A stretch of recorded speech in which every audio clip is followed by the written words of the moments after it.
Ela não deveria ter saído sozinha naquela noite. Não porque era perigoso.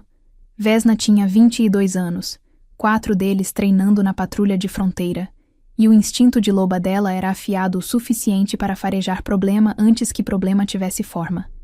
Ela saiu sozinha porque precisava. Porque havia dias em que o peso de ser a filha do Alfa, a futura Luna, a menina de pelagem branca que todos olhavam com aquela mistura de admiração e desconforto que ela nunca soube encaixar em nenhuma gaveta, havia dias em que esse peso ficava grande demais para carregar dentro de 4 paredes. E a floresta era o único lugar onde ela conseguia respirar sem que ninguém estivesse medindo a profundidade do ar que entrava. A fronteira norte era o seu lugar. Não o lugar mais seguro. Não o lugar mais bonito. O lugar que era dela. A divisa entre o território da Alcateia de Ferro e as terras da Pedra Negra era uma linha que ela conhecia metro por metro, árvore por árvore, cada pedra e cada curva do riacho que marcava o limite leste. Ela havia crescido respeitando essa linha, com a seriedade com que outros respeitam coisas sagradas. Não por medo, por entendimento de que certas fronteiras existem para manter a paz, e paz é uma coisa frágil que se constrói devagar e se destrói num segundo. Ela havia destruído a paz naquela noite. Não de propósito. Antes de continuarmos, se você já está aqui, é porque essa história também é sua. A lua te trouxe até esse conto. Então, se você ainda não faz parte da Alcateia, aproveite para se inscrever agora mesmo no canal e ativar o sininho para não perder nenhuma das histórias. E fica comigo até o final, porque o que acontece depois desse dia muda tudo. O animal apareceu às 3 da manhã. Vesna estava em forma de loba, deitada sobre uma pedra plana que aquecia lentamente a temperatura do seu corpo, olhando para o céu sem pensar em nada em particular.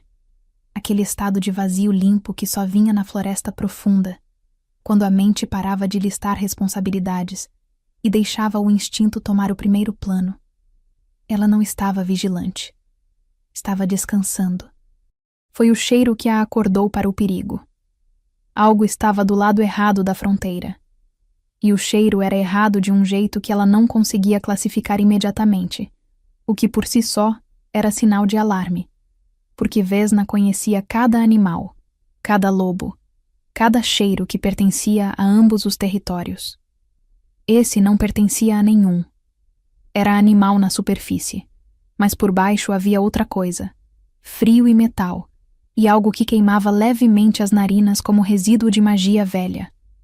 Ela se levantou devagar, o focinho na direção do vento. O ser estava se aproximando. Não corria.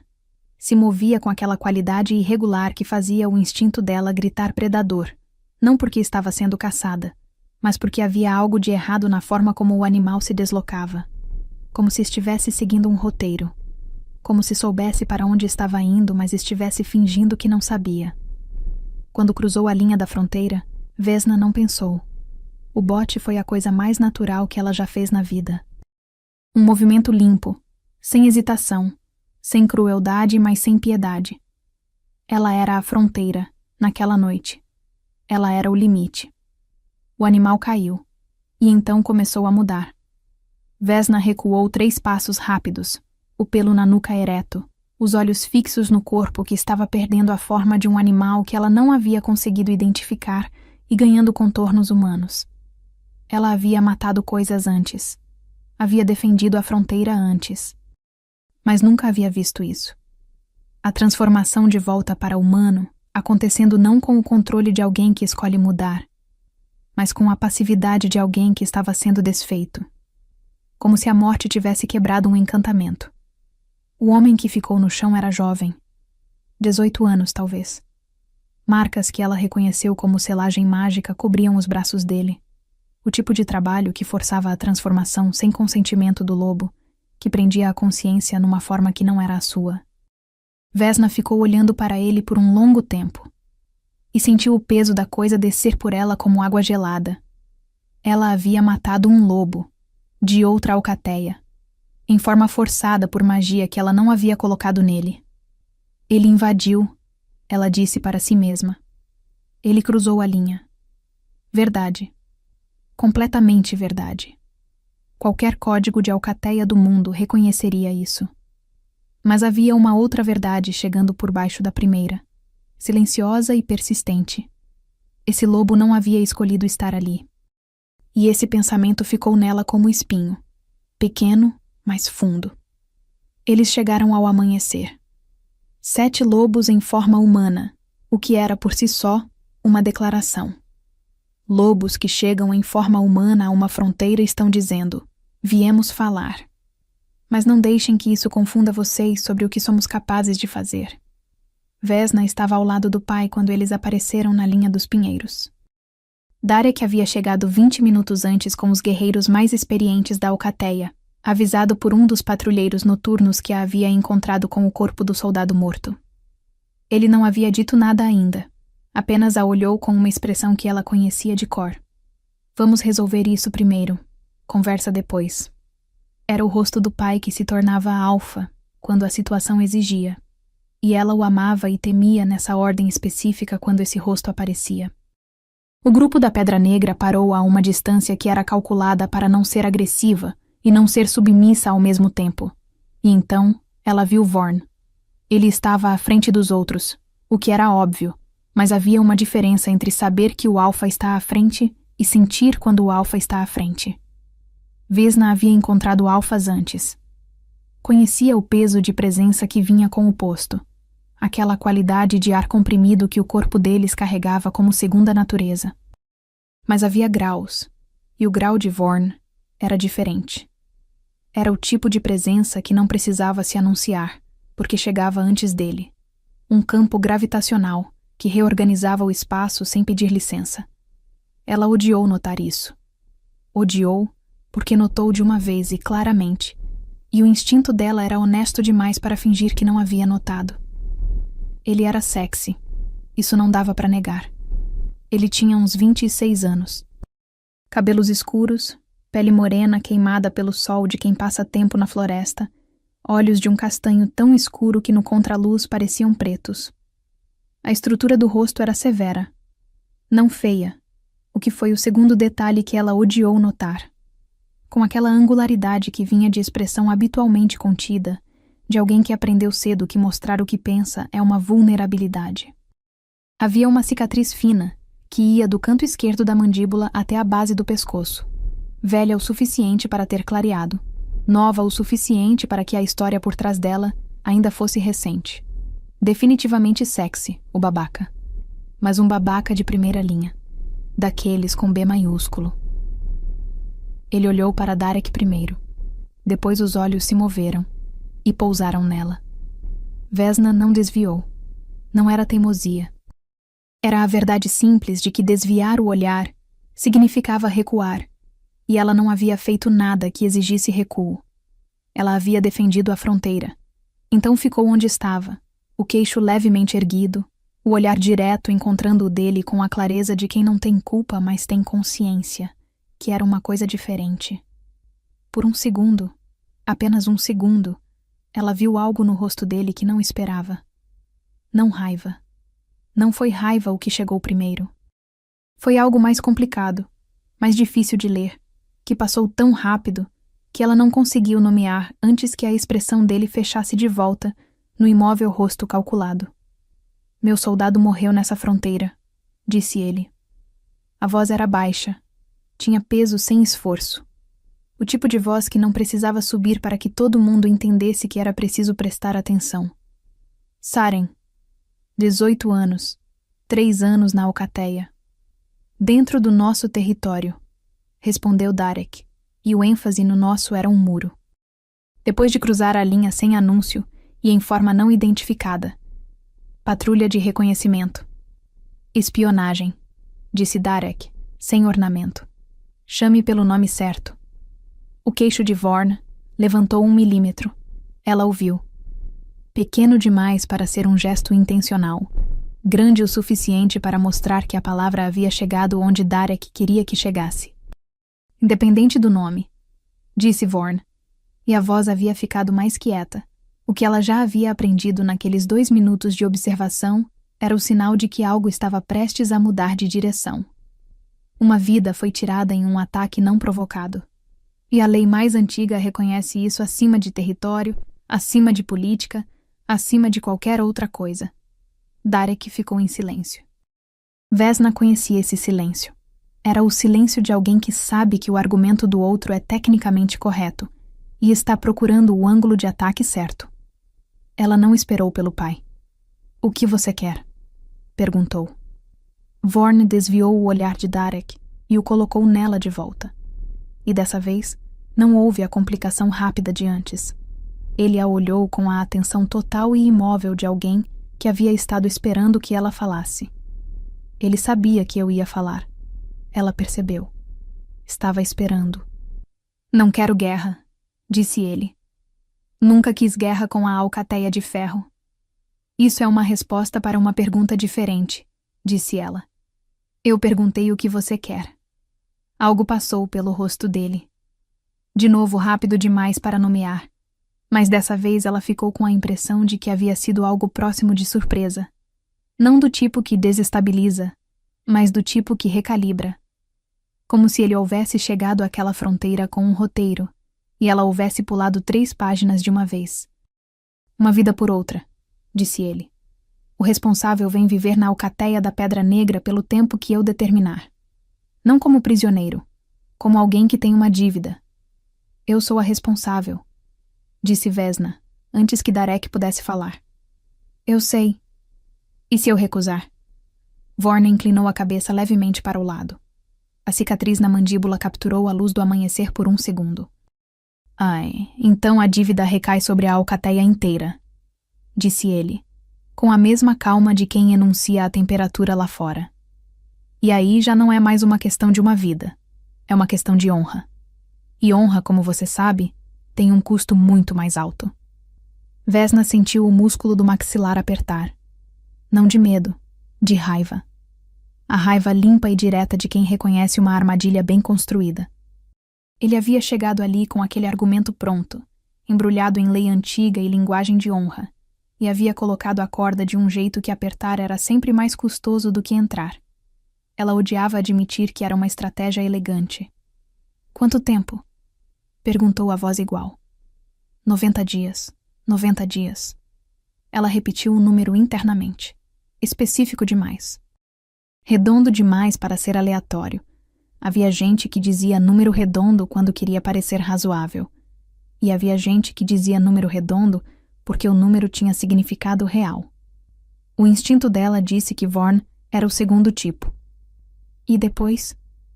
"Você volta para casa. A dívida está paga. A paz entre nossas alcateias continua." Vesna virou o rosto para o pai. Apenas um segundo.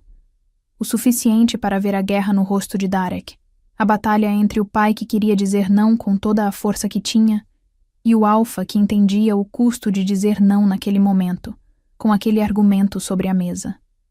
Ela via as duas partes dele lutando e sabia, com a clareza dolorosa de quem conhece alguém profundamente, que o alfa ia ganhar. Porque sempre ganhava. Porque precisava ganhar. Ela não deixou chegar a esse ponto. "Eu vou", disse, e virou o rosto para Vorn. 90 dias, eu vou." Os olhos escuros a encararam. E ela ficou à espera de triunfo, de satisfação, de qualquer coisa que confirmasse o que ela estava sentindo, que havia acabado de ser capturada por alguém que havia planejado capturá-la. Mas o que encontrou no rosto dele não era triunfo. Era algo que ela não soube ler. E isso foi mais inquietante do que qualquer vitória declarada teria sido. O território da Pedra Negra a engoliu devagar. 2 horas de caminhada, em forma humana. A escolha dele, que ela interpretou como: "Veja onde você está chegando antes de chegar." Pinheiros que fechavam a copa tão alto que o céu aparecia em pedaços irregulares, como um mapa partido. O cheiro do lugar era diferente do que ela conhecia. Mais denso, mais sombrio, com aquela qualidade de floresta que nunca recebe sol suficiente para secar completamente. Não era um lugar hostil. Era um lugar que não tinha interesse em ser gentil. Ela caminhou entre os soldados de Vorn sem olhar para os lados, sem demonstrar nada, com a postura que havia aprendido que era a única aceitável em situação de desvantagem, ereta, pausada, absolutamente recusando a narrativa de que estava sendo levada. Ela estava indo. Havia diferença. Vorn caminhou à frente o tempo todo, não ao lado dela. Ela notou isso. Notou que ele não tentou conversar, não tentou uma gentileza performática, não tentou nada do que ela havia esperado de um alfa que havia acabado de conseguir o que queria. Ele caminhou como se ela fosse parte da paisagem que ele estava responsável por conduzir de um ponto a outro. Aquilo irritou de um jeito diferente da armadilha da fronteira. Aquilo a irritou debaixo da pele. A sede da alcateia era pedra escura e madeira velha, expandida em alas que iam em direções diferentes sem plano aparente. O tipo de lugar que cresceu junto com o poder de quem habitava, adicionando espaço conforme a necessidade ditava, sem preocupação com simetria ou aparência. Havia algo honesto nisso que ela não esperava encontrar. Uma mulher de meia-idade chamada Crescida a recebeu com eficiência sem frieza. O tipo de pessoa que trata situações incomuns como parte normal do funcionamento do mundo, porque já viu o suficiente para que nada mais pareça verdadeiramente incomum. Segundo andar, terceira porta, disse Crescida. Refeições no salão. Há um perímetro de movimento. Você aprenderá. Aprendo agora, disse Vesna. Crescida a olhou com algo que poderia ter sido aprovação, se fosse uma faísca mais longa. As fronteiras do território, disse ela. Você não sai delas sem escolta até que o alfa determine diferente. Sou Luna. Aqui você é alguém que deve, disse Crescida, simples, sem desculpa. Boa noite. O quarto era razoável. Cama boa, uma janela que dava para os pinheiros, mesa pequena, nada que fizesse você se sentir em casa e nada que fizesse você se sentir punida. A neutralidade calculada do espaço de alguém que não quer dar arma para reclamação. Vesna ficou de pé no meio do quarto por um longo momento, depois que Crescida foi embora. Sentiu o território ao redor. A pressão leve e constante que território estranho impõe sobre a consciência de lobo. O mapa instintivo que dizia, você não é daqui, que repetiria isso toda manhã que ela acordasse aqui enquanto estivesse aqui. 90 dias. Ela foi até a janela, olhou para os pinheiros na escuridão. E então, sem que ela esperasse, sem que ela chamasse, o pensamento chegou. O número tem significado. Não sabia qual, não sabia por quê. Mas o instinto que havia nascido junto com ela e que nunca havia errado de verdade, estava dizendo aquilo com a clareza de uma campainha. 90 dias não era um prazo de dívida. Era prazo de outra coisa. Ela ficou acordada até tarde demais. E no corredor do outro lado da parede, ela podia ouvir, porque o lobo sempre ouve, os passos de Vorn, caminhando de um lado para o outro no quarto dele, como alguém que também não conseguia dormir. Ela não soube o que fazer com isso. Ficou olhando para o teto enquanto os passos dele continuavam do outro lado, e pensou em Saren. 18 anos, marcas de magia forçada nos braços, a transformação se desfazendo com a morte como se houvesse estado esperando permissão para acabar. E sentiu o espinho de novo, fundo, persistente, porque ele estava realmente lá. Do outro lado da parede, os passos pararam, e o silêncio que ficou foi do tipo que tem peso, não vazio, mas cheio de alguma coisa que nenhum dos dois nomeou ainda. No primeiro dia, ela mapeou, não com papel, não com intenção declarada, com o corpo, que era como lobos mapeavam territórios desde antes de existir a linguagem para descrever o que estavam fazendo. Vesna acordou antes do sol, e caminhou cada centímetro das áreas permitidas com a atenção de quem sabe que informação é a única moeda que vale quando você está em desvantagem. Memorizou saídas. Memorizou onde as patrulhas viravam. Memorizou quais janelas davam para qual ângulo do território. Quais corredores conectavam onde. Quais portas tinham o chiado de madeira velha que entregava movimento na madrugada. Mapeou as pessoas também. Havia uma hierarquia clara na Pedra Negra, mais rígida do que a que ela conhecia em casa. Cada membro sabia exatamente onde estava na estrutura e se movia dentro desse espaço com a precisão de quem foi treinado desde cedo. Não era medo, era disciplina. Havia diferença, mas a linha entre as duas às vezes ficava fina demais para ver. Todos a observavam. Faziam isso com discrição variável, alguns bons nisso, outros péssimos, mas todos faziam. Ela era a anomalia, o elemento que não pertencia ao padrão, e padrões perturbados geram atenção. Ela deixou que olhassem. Devolveu alguns olhares com a calma direta que sabia que desconcertava, porque gente que espera que você abaixe a cabeça nunca sabe o que fazer quando você não abaixa. Vorn não apareceu naquele dia.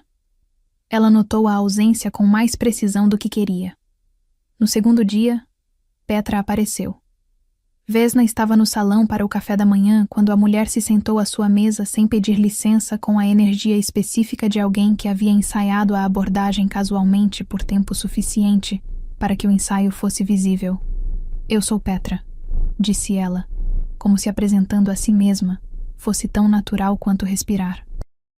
Cabelos escuros cortados curtos, olhos que faziam perguntas antes que a boca abrisse, o tipo de pessoa que provavelmente sabia de tudo o que acontecia dentro daquela alcateia e não tinha ideia de como era óbvio que sabia.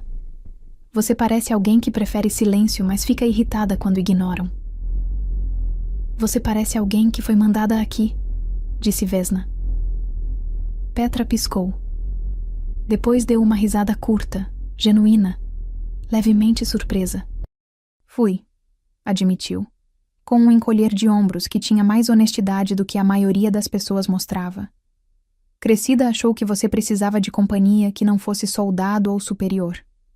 Eu sou nenhum dos dois. O que você é? Cuido da biblioteca. E falo demais. Crescida considera isso uma qualificação para situações que precisam de conversa que não seja interrogatório. Vesna a olhou por um momento. Havia algo em Petra que era difícil de não gostar.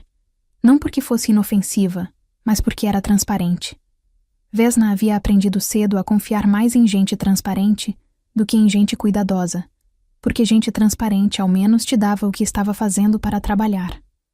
Pode ficar, disse ela.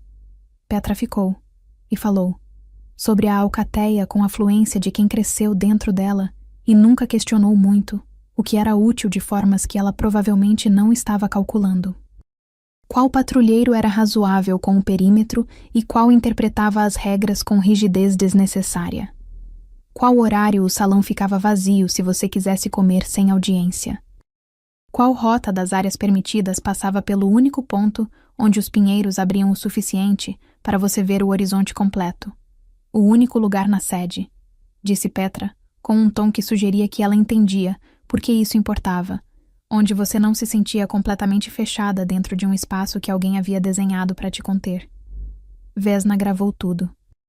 E quando Petra foi embora, ficou com uma sensação que demorou para identificar, porque havia quanto tempo não a sentia em novo contexto, que havia encontrado alguém que poderia ser honesta.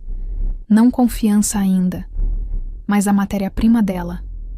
No terceiro dia, ela conheceu a feiticeira. Não pelo nome, isso levaria mais tempo, mas pelo efeito que a mulher causava ao entrar em um cômodo, que era o tipo de efeito que não precisa de apresentação, porque reescreve a temperatura do ar antes que a pessoa cruze o vão da porta. Vesna estava na biblioteca com Petra quando aconteceu. Uma sala que havia descoberto ser o único espaço na sede da Pedra Negra, que se sentia genuinamente vivo, cheio do tipo de desordem honesta que vem de uso real, não de decoração. Prateleiras irregulares, livros com lombadas gastas, a mesa de Petra coberta de anotações em letra miúda que ela não conseguia ler de longe, mas que tinha o aspecto de alguém que pensa rápido demais para a própria caligrafia. A porta abriu sem batida. Vesna levantou os olhos do mapa que estava estudando, não porque quisesse demonstrar uma reação, mas porque o instinto reagiu antes que ela pudesse interceptar. E o que encontrou parada no vão da porta era uma mulher de uns 30 anos, alta, com cabelos cor-de-mel que caíam em ondas calculadas sobre os ombros, roupas que eram ricas o suficiente para não precisar anunciar que eram ricas. Os olhos eram cinzas e tinham a qualidade de vidro que não reflete direito. Você olhava para dentro e via o que estava do seu próprio lado, não do lado dela. Feiticeira. Ela reconheceu antes de qualquer outra coisa, porque havia crescido numa alcateia que tinha memória longa, e a memória dizia: aprenda a reconhecer magia antes que a magia aprenda que você está olhando. Você deve ser a serva, disse a mulher, com o tom específico de quem usa a palavra para dizer outra coisa. A palavra debaixo da palavra era intrusa. Isso depende de como você define serva, disse Vesna. Os olhos cinzentos a varreram de cima a baixo com a lentidão de inventário. Era uma técnica. Ela reconhecia. Havia visto alfas usando. Projetada para fazer o outro sentir que está sendo medido e achado insuficiente. Vesna ficou onde estava, as costas retas, o olhar direto, e deixou o inventário acontecer com a paciência de quem sabe que o resultado não muda o que é verdade. Síria, disse a mulher, eventualmente, como se o nome fosse um título. E foi embora sem mais nada. A porta se fechando com a precisão controlada de alguém que nunca bate porta, mas sempre fecha de um jeito que você sente que poderia. O silêncio que ficou tinha textura. Quem é ela? Perguntou Vesna, quando julgou que o espaço estava seguro para perguntas. Petra, que havia ficado absolutamente imóvel durante todo o episódio com a qualidade de animal menor que sabe que a melhor defesa é não existir para o predador, soltou o ar devagar. Conselheira, disse ela, e a palavra veio com um cuidado que significava que conselheira era o título oficial e havia outra coisa por baixo que Petra não estava preparada para dizer em voz alta. Esteve na alcateia por 2 anos. Próxima do alfa. Próxima como? Próxima de um jeito que ninguém pergunta, disse Petra, e a honestidade dela era presente até nos momentos em que estava sendo deliberadamente imprecisa, porque, pelo menos, a imprecisão era visível. Ela tem uma influência que não vem do cargo, e o cargo já é considerável. Vesna voltou os olhos para o mapa, mas a informação ficou, assentando nas camadas de observação que ela havia começado a construir desde o primeiro dia. Síria. 2 anos. Próxima de um jeito que ninguém pergunta. Em 90 dias, repetiu o instinto, com a persistência de sino pequeno. No 4º dia, Vorn apareceu. Ela estava no único ponto dos pinheiros que Petra havia descrito, onde as árvores abriam o suficiente para mostrar o horizonte. Era cedo, o sol ainda baixo o suficiente para que a luz fosse lateral e amarela, e ela estava de pé na beira daquele espaço como havia estado de pé na pedra plana da fronteira norte semanas atrás, deixando o instinto ocupar o primeiro plano e a mente descansar no segundo. O sentiu antes de ouvi-lo. Território estranho, alfa estranho. Mas havia qualquer coisa na presença de Vorn que ela havia catalogado nos primeiros minutos de contato e que agora reconhecia com a eficiência perturbadora de uma impressão que ficou funda sem pedir permissão. Eu não sabia que havia esse ponto, disse ela sem se virar. Uma afirmação, não pergunta. Sabia, disse ele de algum lugar 3 passos atrás dela. Ela se virou então. Ele estava exatamente onde ela havia calculado, parado com as mãos nos bolsos, olhando para o horizonte que ela também estava olhando. Não para ela, o que foi inesperado o suficiente para que ela ficasse um segundo recalculando. 4 dias, disse ela. Você estava me evitando. Estava ocupado. Uma mentira educada. Ele a olhou. Não com surpresa desta vez. Havia algo diferente na expressão dele hoje, menos calculado, como se ele houvesse chegado àquele ponto sem o roteiro que havia trazido à fronteira. E isso, ela percebeu, era provavelmente o motivo pelo qual havia esperado 4 dias. Estava tentando decidir o que dizer, disse ele, eventualmente. E a honestidade da admissão foi tão inesperada que ela quase não soube o que fazer com ela. Você poderia começar pelo que não disse na fronteira, disse ela. Qual parte? A parte sobre Sarém, disse ela. Por que ele estava lá? Não na patrulha de reconhecimento. Você não manda um garoto de 18 anos fazer reconhecimento de fronteira às 3 da manhã em forma não identificada. Isso não é patrulha. Isso é outra coisa. O silêncio que se seguiu foi longo e tinha uma qualidade diferente dos silêncios anteriores dele. Não calculada, mais parecida com o silêncio de alguém que estava carregando algo, e estava tendo o peso medido por outra pessoa pela primeira vez. Ele se ofereceu, disse Vorn. A voz havia ficado mais baixa. Não de tom estratégico, mas da forma que voz fica quando está carregando coisa real. Eu disse não. 3 vezes disse não. Na 4ª vez, ele foi sem pedir. Vesna ficou muito quieta. Por quê? Perguntou. Porque Saren acreditava que o problema que eu tenho seria solucionado se alguém fizesse a coisa certa primeiro, disse Vorn. E ele decidiu que a coisa certa era ele sair sem avisar. Que problema? Vorn desviou os olhos de volta para o horizonte. A cicatriz na mandíbula estava na luz agora, clara e velha, e ela percebeu que havia uma segunda linha menor que saía dela que não havia notado antes. Paralela, como se a ferida original houvesse tentado se dividir. Você ainda não precisa saber disso, disse ele. Eu já estou aqui, disse ela. O que você está protegendo com o segredo? Você, disse ele. E então pareceu perceber que havia dito, porque a expressão fechou de volta de um jeito que foi tão rápido e tão visível que foi quase pior do que se tivesse continuado aberto. Boa manhã, Vesna. E foi embora, de volta entre os pinheiros, com a mesma qualidade de presença que chegava antes dele, que agora, ela percebeu com irritação considerável, também ficava depois. Ela ficou olhando para o espaço onde ele havia estado. Você, não a alcateia, não a paz entre nossos territórios. Você.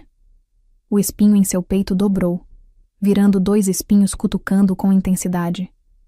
Na primeira semana ela estabeleceu uma rotina. Não por conforto, por estratégia. Rotina em território estranho era uma armadura.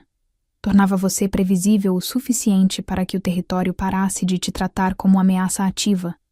E quando o território parava de te tratar como ameaça ativa, começava a revelar coisas que só mostra para quem parece pertencer.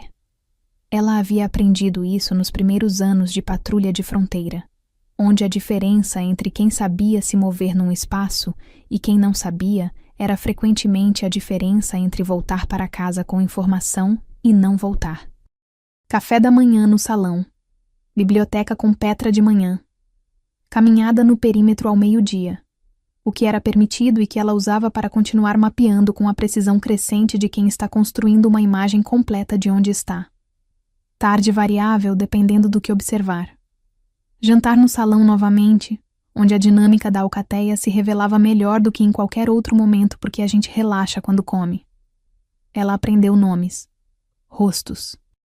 Quem falava com quem evitava quem olhava para Vorn com a lealdade que vinha de respeito construído e quem olhava com a lealdade que vinha de medo. A distinção importava. Sempre importava. Aprendeu também sobre Síria, aos pedaços que Petra ia largando com o cuidado de alguém que sabe que está no limite do que pode dizer com segurança. A feiticeira havia chegado 2 anos atrás, depois de uma batalha de fronteira com uma alcateia menor ao oeste que a Pedra Negra havia vencido, mas não sem custo. Síria havia aparecido depois, oferecendo serviços de proteção mágica em troca de hospedagem e posição. Vorn havia aceitado, o que, segundo Petra, num momento de relativa franqueza, não havia sido uma decisão que ele havia tomado sozinho, e a pessoa que o havia convencido era alguém que ele não havia mais podido consultar depois. Quem? Perguntou Vesna. Seu irmão mais velho, disse Petra, e a voz tinha o tom específico de nomes que ficaram dolorosos de pronunciar depois de certa data. Kael. Morreu no inverno do 1º ano de Síria. Vesna não perguntou mais. Deixou o espaço da informação existir sem pressionar as bordas, porque pressionar bordas cedo fazia a gente fechar janelas, e janelas abertas eram mais úteis do que qualquer resposta extraída. Mas guardou o nome. Kael, irmão mais velho, morreu no inverno. E pensou em Vorn caminhando de um lado para o outro no quarto do lado na primeira noite, os passos que paravam e o silêncio cheio que ficava. E pensou nos 90 dias, e em Saren se oferecendo 4 vezes para fazer a coisa certa primeiro. O padrão estava tomando forma. Ela ainda não via o centro, mas as bordas estavam surgindo. No 10º dia, Síria veio até ela de novo. Desta vez não foi à biblioteca. Foi o corredor do 2º andar, Tarde da noite, quando Vesna estava voltando do banheiro com a calma de quem já havia mapeado cada tábua e sabia quais rangiam. A feiticeira estava encostada na parede em frente à porta do quarto dela, com a postura de quem havia estado esperando, e queria que você soubesse que havia esperado. Você está sendo muito cuidadosa, disse Síria. Elogio e acusação numa só estrutura. Boa prática em lugares novos, disse Vesna. Lugares novos. Síria sorriu com metade do rosto. É assim que você está chamando? Tem um nome melhor? Armadilha, disse Síria, simples, e os olhos cinzentos tinham aquela qualidade de vidro que não reflete que Vesna havia notado na biblioteca. Ele vai tentar fazer você ficar. Vai usar o tempo, o território, a proximidade, é o que ele precisa. E quando o prazo passar, não importa o que sentir, a dívida original não terá sido honrada, e ele terá que honrá-la de outra forma. Vesna ficou muito quieta. Por que você está me dizendo isso? Porque prefiro que você vá, disse Síria, sem ornamento. E havia uma honestidade naquilo que era de um tipo completamente diferente da honestidade de Petra. Mais fria, mais precisa, sem nenhum dos calores que tornam honestidade palatável. Com você aqui, fica complicado. Sem você, fica simples de novo. E o que é simples? Os olhos cinzentos não piscaram. Ele é meu, disse Síria. Vai ser meu. Os 90 dias são teatro. A dívida já está paga pelo simples fato de você estar aqui. Há outras maneiras de interpretar a lei antiga, e eu conheço todas elas. Você pode ir para casa agora, se quiser. Eu convenço o conselho.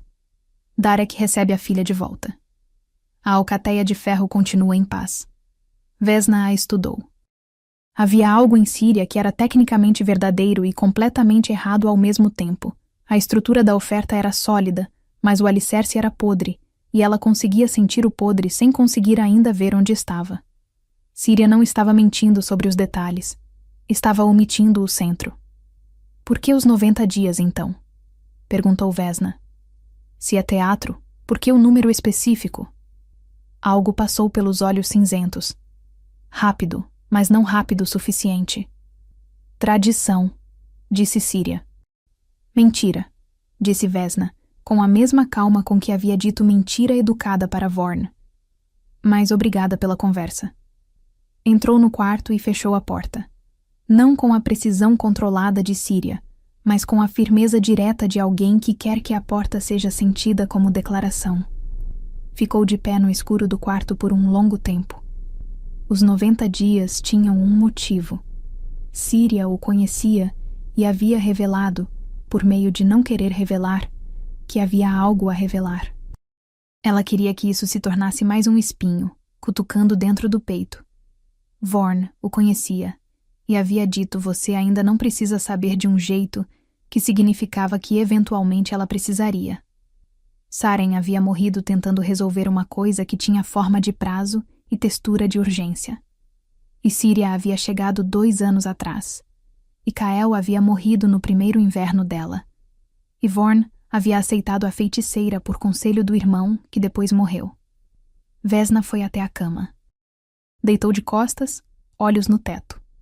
Do outro lado da parede, em algum momento depois da meia-noite, começaram os passos. O caminhar de um lado para o outro que ela havia ouvido na primeira noite, e que, percebeu agora com a clareza incômoda de padrão identificado, provavelmente acontecia todas as noites. Ela escutou.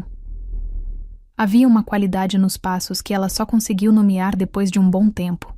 Não eram passos de inquietação. Eram passos de quem está contando alguma coisa.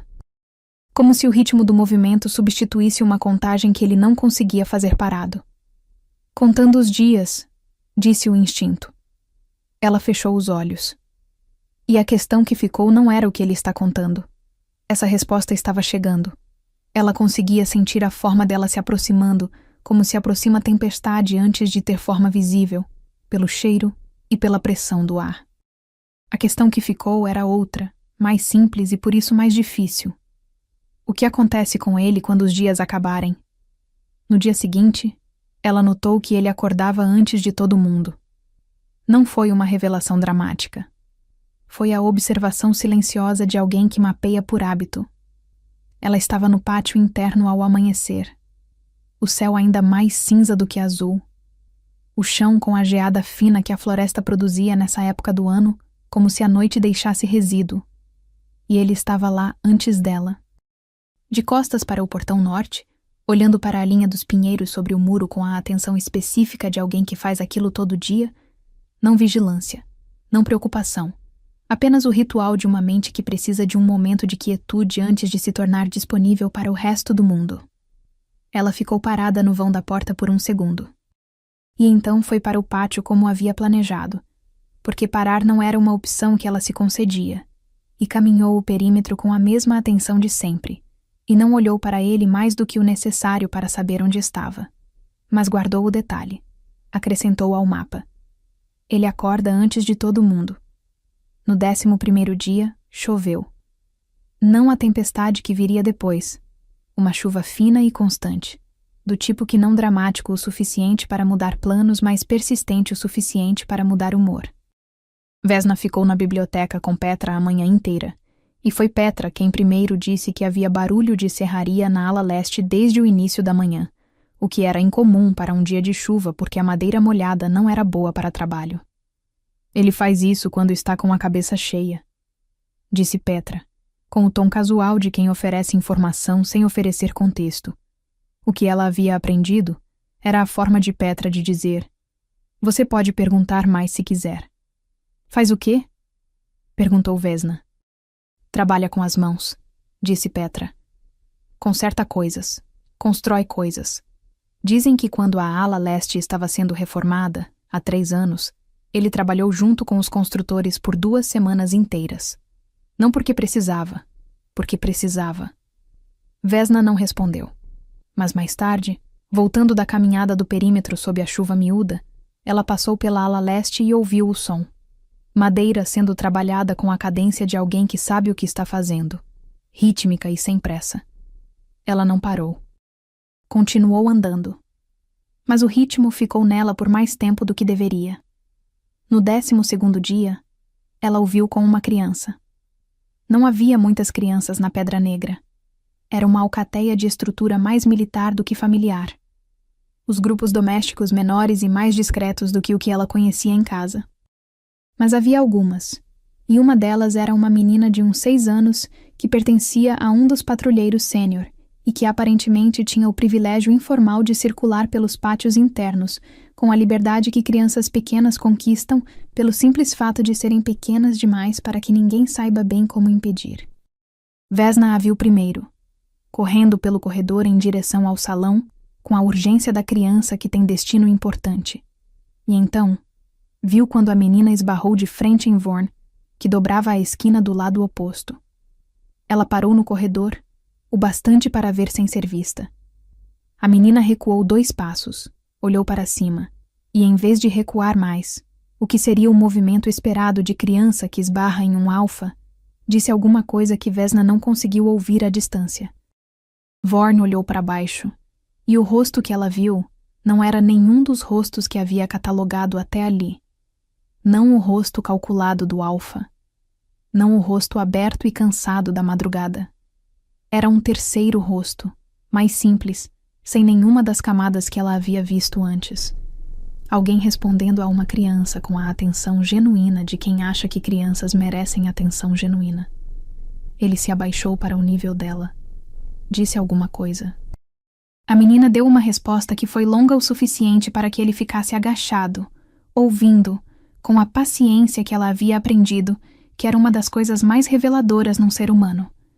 Porque paciência com gente que não tem poder sobre você é a versão real do caráter, não a que se performa para quem importa. A menina saiu correndo de novo. Vorn ficou de pé. E antes que virasse, Vesna já estava andando de volta pelo caminho que havia vindo, de costas para a cena, sem pressa. A irritação que sentiu consigo mesma naquela tarde foi desproporcional para o que havia sido. Mais tarde, naquele mesmo dia, ela descobriu que ele lia. Isso em si não era surpresa. Havia uma biblioteca na sede e o uso de uma biblioteca pressupõe leitores. A surpresa foi o que ela ouviu lendo quando o encontrou no corredor do segundo andar no fim da tarde, voltando do quarto dele com um livro na mão. Não um tratado de tática ou genealogia de Alcateia, as escolhas que ela teria esperado. Era um livro de poesia. Velho, com a lombada gasta da releitura repetida, a capa sem título legível de tanto uso. Ele a viu ao mesmo tempo que ela o viu. Houve um segundo em que os dois simplesmente pararam. Ela com a cesta de lenha para o quarto, ele com o livro que agora ela havia visto e que ele sabia que ela havia visto. E ela esperou pelo fechamento automático, pelo cálculo que voltaria ao rosto, pelo distanciamento que havia se tornado o padrão. Não veio. Ele a olhou por um segundo com o rosto que estava, e então continuou andando pelo corredor como se não houvesse nada para explicar sobre ter um livro de poesia na mão. O que era, ela teve que admitir, mais honesto do que qualquer coisa que ele poderia ter dito. Ela ficou parada no corredor vazio por mais tempo do que havia planejado. Poesia. O espinho tinha uma consistência teimosa de coisa que não ia embora. No 13º, a coisa pequena que ela não esperava foi o café. Ela havia acordado mais tarde do que de costume. Uma noite ruim. O tipo que não vinha de pesadelo, mas de pensamento que não tinha a gentileza de parar para descanso. E chegou ao salão quando o café da manhã estava no fim, a maioria das mesas já vazias, a cozinha começando a recolher. Havia uma panela com algo quente ainda no fogão, mas a xícara que ela pegou estava lascada na borda de um jeito que ela notou de tarde demais, depois que já tinha servido. Ela ficou olhando para a lascada com o humor de alguém cujo limiar de tolerância para a contrariedade pequena estava mais baixo do que deveria estar. E então, Vorn apareceu do corredor da cozinha com uma xícara sem lasca na mão. Não a sua, uma xícara nova, do tipo que estava reservado na prateleira de cima que ela não havia olhado. E a colocou na mesa ao lado da dela sem comentário, sem cerimônia, e foi para a mesa do fundo onde havia documentos esperando por ele. Visna olhou para a xícara.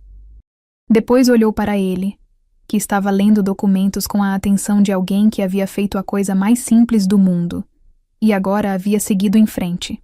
Ela trocou as xícaras, e ficou com aquele gesto ridiculamente pequeno e involuntariamente gentil o dia todo como pedra no sapato.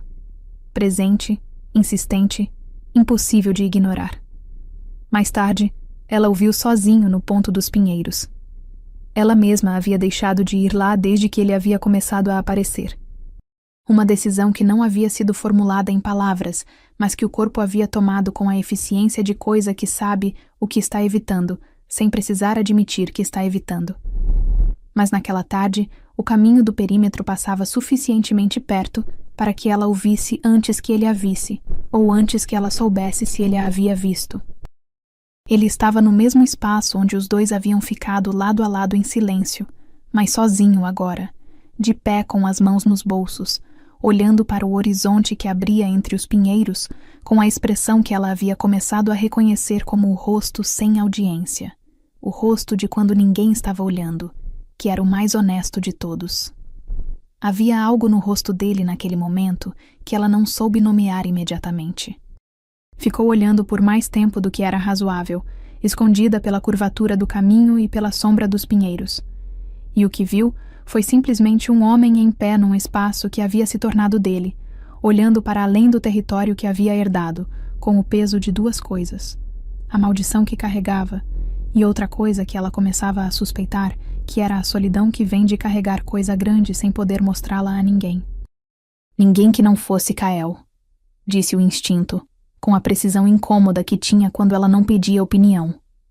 Ela foi embora pelo caminho alternativo, mais longo, sem que ele a visse. E naquela noite, no quarto, ficou acordada com aquele rosto do homem sem audiência depositado na memória, com a permanência de coisa que não pede para ser guardada, mas fica da mesma forma. Na manhã do 14º dia, Petra disse algo que ela não pediu para ouvir. Estavam na biblioteca, no fim da tarde, a luz ficando laranja pelos estreitos vãos de janela, e Petra estava falando sobre a Alcateia, com a fluência habitual de quem cresceu dentro de uma estrutura e conhece suas camadas. Não o que estava na superfície, mas o que estava embaixo, o que movia as coisas de verdade. E em algum ponto da conversa, sem que houvesse transição clara, Petra disse: antes de Kael morrer, ele era diferente. Vesna não respondeu. Deixou o espaço aberto. Não pior, disse Petra com o cuidado de quem quer ser precisa. Diferente. Havia mais superfície, mais partes visíveis. Kael era quem traduzia ele para o resto da alcateia. Não porque Vorn fosse incompreensível, mas porque Kael entendia de forma que deixava entrar mais gente. Quando Kael foi embora, o que sobrou ficou mais fundo, mais difícil de alcançar. E Síria aproveitou isso, disse Vesna. Síria chegou na hora certa, disse Petra, com uma precisão que não era desculpa. Gente que quer causar dano sempre chega na hora certa. É o jeito que funciona. Vesna ficou quieta. Por que você está me contando isso? Perguntou, eventualmente.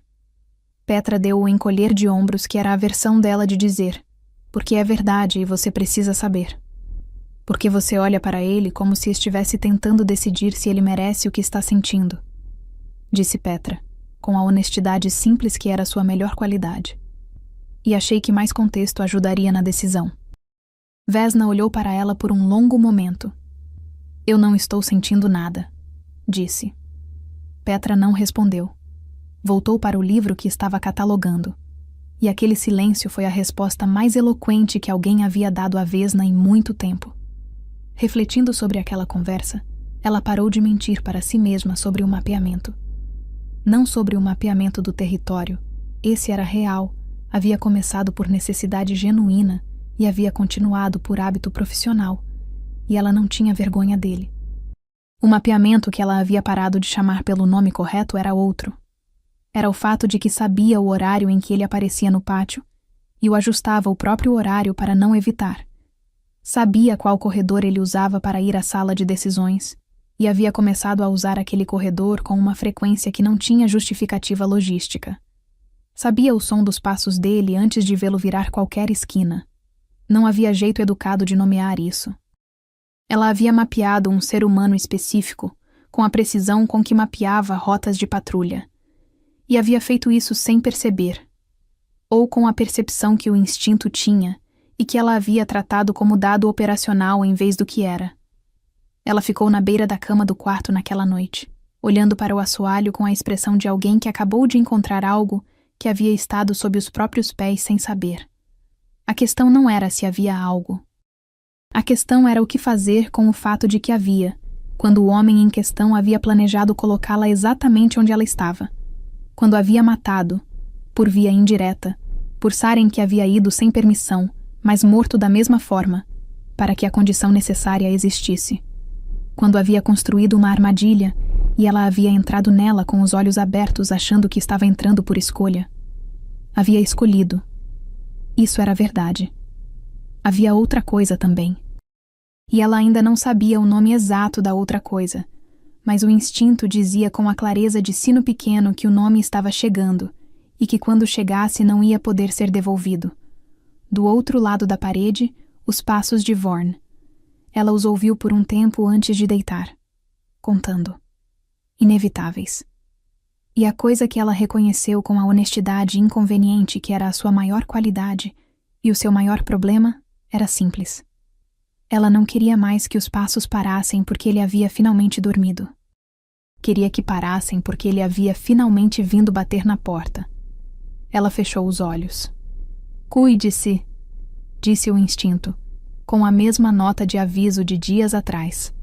E desta vez ela soube, com a clareza desconfortável de quem não tem mais a opção de fingir que não sabe, que estava longe demais para que cuidado fosse suficiente.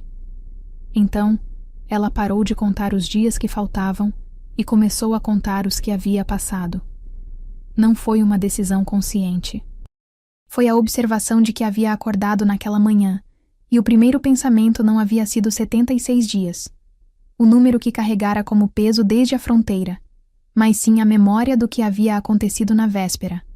Vorn aparecendo no perímetro da caminhada do meio-dia pela segunda vez naquela semana, sem anúncio, como se o encontro fosse coincidência, e os dois soubessem que não era. Haviam caminhado em silêncio por um longo tempo, lado a lado, e havia algo naquele silêncio compartilhado que era diferente de todos os outros silêncios entre eles. Menos tenso, mais denso, do tipo que se constrói quando duas pessoas começam a se acostumar com o peso uma da outra sem perceber que estão fazendo isso. Ela havia notado as mãos dele naquela tarde, a forma como os dedos se dobravam levemente quando ele pensava. Um gesto pequeno e completamente não intencional que ela duvidava que ele soubesse que fazia. A cicatriz na mandíbula estava na sombra dos pinheiros, e havia algo naquela sombra que tornava o rosto dele menos calculado, mais próximo de como ela imaginava que havia sido antes de se tornar o que era agora. Ela havia pensado nisso até dormir. E essa era a informação que o instinto estava entregando na manhã do 14º dia. Você parou de contar o que falta. Cuide-se. A tempestade chegou naquela noite sem aviso. Não a metafórica, a real, o tipo de temporal que a floresta de pinheiros da Pedra Negra aparentemente produzia com a sazonalidade violenta de território que não tinha interesse em ser previsível. Vesna acordou com o primeiro trovão às 2 da manhã, a janela batendo com o vento que havia entrado pelo encaixe mal vedado, e ficou olhando para o teto enquanto a chuva martelava o telhado com uma insistência que tornava qualquer tentativa de voltar a dormir uma ficção educada. Levantou. Foi até a janela. Fechou o trinco com mais força. Foi o segundo trovão que a fez parar. Não o som, o que veio junto com ele. Uma onda de pressão que ela sentiu na pele antes de entender o que era. O tipo de coisa que lobo sente quando há magia ativa no ar, quando algo está sendo ativado ou puxado ou consumido a uma distância curta. Ela havia sentido aquilo uma vez antes, anos atrás, quando uma feiticeira contratada para a proteção de fronteira havia ativado um escudo durante uma incursão. A sensação de que o ar ficava mais espesso em camadas específicas, que havia peso onde não deveria haver. Veio do quarto ao lado. Ela foi até a porta do corredor antes de decidir que ia. O instinto chegou antes da razão, como sempre chegava quando havia algo errado nas camadas do ar, e ela abriu o próprio quarto, cruzou o corredor em 3 passos e bateu na porta de Vorn com a parte plana da mão. Não suave, mas não com pânico, com urgência. Nenhuma resposta. Ela abriu. O quarto estava escuro, só a luz irregular do relâmpago entrando pela janela em flashes que revelavam e apagavam em sequência rápida. Vorn estava na cama, o que foi o primeiro detalhe errado. Ele não estava dormindo. Estava arqueado levemente para trás com os braços fechados sobre o peito. A respiração audível mesmo da porta, irregular do tipo que não era febre nem pesadelo, mas algo que ela não havia visto antes. O tipo de respiração que acontece quando o corpo está lutando contra algo que o faz por fora. O trovão caiu de novo. E ela viu, porque o relâmpago iluminou o quarto por 2 segundos inteiros, brancos e crus, as marcas. Nos braços dele, enrolando pelo antebraço esquerdo, saindo da manga da camisa com o aspecto de veias queimadas que pulsavam levemente com a luz, escuras contra a pele morena, a mesma qualidade de trabalho mágico que ela havia reconhecido nos braços de Saren naquela noite na fronteira. Magia forçada. Magia que trabalhava sobre alguém sem o consentimento do corpo. O relâmpago apagou. O quarto voltou ao escuro. Vesna atravessou o quarto. Vorn, disse ela do lado da cama, a mão indo para o ombro dele com a firmeza de contato que ancora, não que afaga. Olha para mim. Ele abriu os olhos. Estavam escuros demais, as pupilas dilatadas com o esforço de alguma coisa que ela não entendia ainda, e havia um momento de não reconhecimento. Ele a olhou como se estivesse vendo através dela, ou vendo outra coisa no lugar dela, antes que algo assentasse e o foco voltasse. Não, disse ele, e a voz era rouca, sem o peso controlado, apenas o cansaço debaixo do peso. Vai passar, já passou antes. Não parece que vai passar, disse ela. Cada trovão ativa. Ele parou, respirou, o músculo do maxilar apertando com o esforço de controlar o que quer que estivesse sendo ativado. É menos a cada vez. Aprendi a aguentar. Aguentar sozinho. É o que tenho. Ela olhou para ele no escuro. Para os braços onde as marcas pulsavam com cadência irregular, respondendo à tempestade lá fora, como se a tempestade fosse um interruptor, e o corpo dele o circuito. Para o rosto que estava aberto de um jeito que só estava porque a guarda havia caído com a dor. A expressão que ela havia estado tentando ver por 14 dias, sem o cálculo, sem o fechamento rápido, apenas o homem debaixo do alfa. Ela sentou na beira da cama. "O que ajuda?" perguntou. "Nada que... O que ajuda?" repetiu ela firme. Uma pausa longa. O trovão não veio. A chuva caía com o som constante de pano pesado contra a janela, e no intervalo entre o silêncio do trovão e o movimento dela, havia o espaço onde ele decidiu responder com a verdade. "Contato", disse ele, a palavra vindo com o custo de quem admite necessidade pela primeira vez. Algo que seja mais real do que a dor, que dê ao instinto outro lugar para ir. Vesna não hesitou. Deitou ao lado dele, sobre o cobertor, não embaixo, as roupas intactas, com a clareza de propósito de quem está fazendo uma coisa e sabe o que é. A mão foi para o braço dele, sobre as marcas que pulsavam, e ela pressionou com firmeza. Não suave, porque suave não ancorava, pressão sim. Ele ficou imóvel por um momento, como se o corpo estivesse recalibrando, tentando entender que havia outra coisa acontecendo além da dor.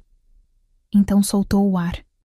Devagar, do fundo, o tipo de ar que fica preso por horas, sem que a pessoa perceba que está prendendo. E as marcas sob a mão dela pulsaram uma vez, forte, e depois começaram a diminuir de cadência, como um coração que encontra outro ritmo e decide segui-lo. Ela ficou quieta. Ele ficou quieto. A chuva caiu. O trovão seguinte chegou mais distante. A tempestade se movendo, o centro dela passando, e Vesna sentiu o reflexo no corpo dele. A tensão que havia voltado com o som saiu de novo mais rápido, como se o caminho estivesse ficando mais curto. Ela deixou a mão onde estava. Deixou o peso dela existir como âncora, como ponto de referência que o instinto dele pudesse usar para se orientar enquanto a dor passava. Ela não sabia quanto tempo ficaram assim. Sabia que em algum ponto a respiração dele havia se equalizado completamente. As marcas sob seus dedos haviam esfriado para a temperatura normal da pele, e a tempestade havia se afastado o suficiente para que o silêncio fosse real. E sabe que foi nesse ponto que ele virou a cabeça e a olhou, no escuro do quarto que estava escuro de verdade agora, sem relâmpago, só a escuridão comum de madrugada. A distância entre os rostos deles era pequena. Ela havia deixado isso acontecer. Havia chegado até aquela distância com intenção de ajudar. E a intenção ainda era verdade. Mas havia outra coisa também. Havia 14 dias de margem calculada que ele havia mantido, e que agora tinham se quebrado. Havia o rosto aberto sem guarda, e o peso real da voz dele ao dizer: "É o que tenho." Havia a mão dela sobre o calor da pele dele no lugar onde a dor havia estado. "Vesna", disse ele. A mesma voz de antes, rouca, sem o peso controlado. "Eu sei", disse ela. Porque sabia. Havia sabido, com a honestidade implacável do instinto de loba, por pelo menos uma semana. "E você também sabe que não devia." "Sim", disse ele. "Então por que não está recuando?" Ele não respondeu. Mas ela sabia a resposta porque era a mesma resposta que ela tinha, porque havia um limite para o que o corpo aceita fingir que não está sentindo, e 14 dias de presença e silêncio compartilhado, e um você, dito no espaço aberto dos pinheiros, haviam chegado nesse limite, e o ultrapassado de um jeito que nenhum dos dois havia escolhido conscientemente, e que era, precisamente por isso, mais verdadeiro do que qualquer coisa que tivesse sido escolhida. Foi ela que diminuiu a distância que restava, subindo a mão com cuidado pelo braço dele, sentindo a textura e o calor da pele até alcançar o pescoço e colando os lábios nos dele. Sentiu um leve tremor quando ele suspirou, como se estivesse prendendo o ar outra vez. O gosto da boca dele era divino, e foi o que bastou para quebrar o que restava de barreiras em seu peito. Era bom, confortável, simples. E ela queria mais. Ele a envolveu com o braço largo, e naquele emaranhado de mãos, bocas e sussurros abafados, ela se perdeu completamente. Será que ainda havia alguma forma de voltar atrás? Mais tarde, ela ficaria com a memória daquela noite não como uma sequência de acontecimentos, mas como sensações sobrepostas. O calor dele como uma coisa com peso, a cicatriz sob os dedos, com a textura de algo que havia doído muito antes de parar de doer, as mãos dele com uma atenção que contradiziam toda a contenção que ela havia visto nos 14 dias anteriores, como se a contenção houvesse estado represando exatamente isso. Havia uma qualidade naquilo que ela não havia antecipado, não urgência, mas presença, como se os dois houvessem decidido, sem palavras e ao mesmo tempo, que o que estava acontecendo ali merecia a atenção completa. A atenção dele era o detalhe que ficaria mais fundo. Não havia pressa. Havia a qualidade de alguém que estava aprendendo.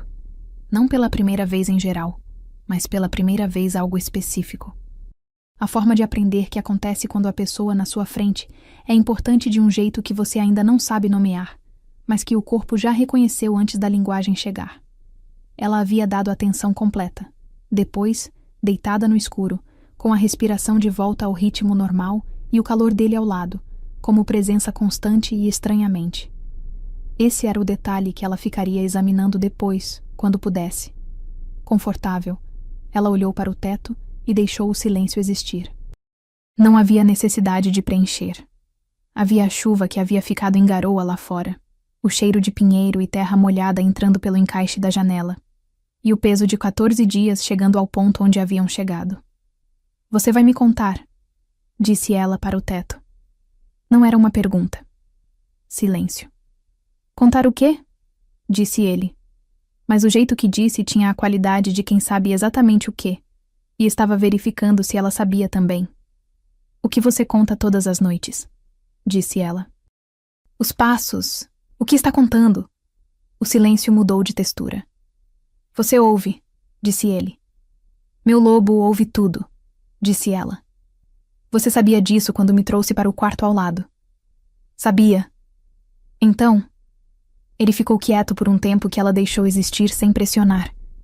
A garoa caiu.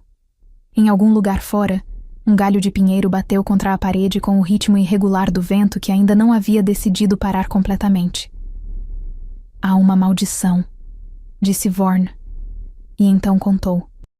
Com a voz baixa e o tom de quem está entregando um peso carregado sozinho por tempo demais, não com alívio performático, mas com a qualidade de quem confia o peso a outro par de mãos, sem ter certeza se as mãos vão aguentar. A maldição havia chegado junto com Síria, 2 anos atrás. Não imediatamente. Havia chegado como chega um veneno lento, por etapas que pareciam outra coisa, até que a forma completa apareceu. Síria havia se apresentado como aliada. Havia convencido Kael, mais aberto que Vorn, mais disposto a confiar, o irmão mais velho que havia sido o calor da alcateia enquanto Vorn era o peso, de que a feiticeira era um recurso, não ameaça. E Kael havia convencido Vorn. E então, Kael havia morrido no inverno seguinte. E a natureza real de Síria havia aparecido sem a necessidade de mais disfarce, porque o disfarce havia cumprido a função que precisava cumprir. A maldição era simples na estrutura e cruel no mecanismo. Vorn nunca poderia ser feliz. Não completamente. Havia uma clareza específica na formulação que Síria havia usado, o tipo de precisão que feiticeiras empregam quando querem garantir que não há saída por tecnicidade. Qualquer relação que ele tentasse construir definharia. Qualquer lealdade que tentasse conquistar azedaria. Qualquer paz que a alcateia encontrasse, escorregaria. Os guerreiros que saíam em patrulha voltavam com feridas que não fechavam no ritmo certo. As colheitas do território murchavam antes de amadurecer. A alcateia toda pagava, em doses lentas e constantes, o custo de Vorn existir sem Síria ao lado. E ao final de um prazo determinado, 90 dias contados a partir do momento em que a condição de quebra fosse cumprida, ele deveria tomar a mão dela como consorte, ou a maldição se tornaria permanente. Irreversível. Vesna ficou imóvel. A condição de quebra, disse ela, e a voz saiu mais controlada do que ela esperava. O tipo de controle que acontece quando a raiva ainda está chegando e ainda não encontrou a forma certa. Qual é? Vorn ficou quieto um segundo. Amor nascido do ódio, disse ele. Ela esperou. Porque havia mais. Uma pessoa de alcateia rival, disse ele. Uma pessoa que houvesse tirado de mim alguém que importava. O teto não mudou. A garoa não parou. O calor do corpo de Vorn ao lado dela continuava com a mesma constância de antes. Mas havia algo que havia mudado no interior do quarto, ou no interior dela, que era mais preciso. Uma reorganização violenta de cada detalhe dos últimos 14 dias. Os pinheiros abertos onde ele aparecia. A distância calculada que mantinha e quebrava ao mesmo tempo. A você, dito com a voz que havia perdido o peso controlado. A janela do corredor que havia precisado ser fechada exatamente quando ela estava acordada. Saren havia ido à fronteira porque havia entendido o que era necessário. Havia se oferecido 4 vezes porque sabia que alguém precisava morrer para que a condição de quebra da maldição existisse. Um lobo jovem de 18 anos com marcas de magia forçada nos braços que havia decidido sozinho que era o preço certo a pagar. E Vorn havia dito não 4 vezes. E Saren havia ido mesmo assim. E então Vorn havia ido à fronteira com o argumento de lei antiga e dívida de vida embrulhados em uma linguagem que ela não poderia recusar sem custo à alcateia inteira. E havia colocado a corda de um jeito que entrar era sempre mais barato do que resistir. E ela havia entrado. E havia passado 14 dias sendo observada e caminhada ao lado, e conquistada por um homem que havia chegado até ela com um plano antes de chegar até ela com uma presença. Que havia precisado dela como peça antes de precisar dela como pessoa. Vesna saiu da cama. Fez isso devagar, porque a raiva era do tipo que precisava ser movida com cuidado. Pegou as roupas. Se vestiu de costas para ele com a concentração de quem usa cada gesto como forma de não dizer tudo de uma vez, de quem está escolhendo onde a explosão acontece, e ainda não escolheu. Vesna, disse ele. Não. Deixa eu. Eu disse não.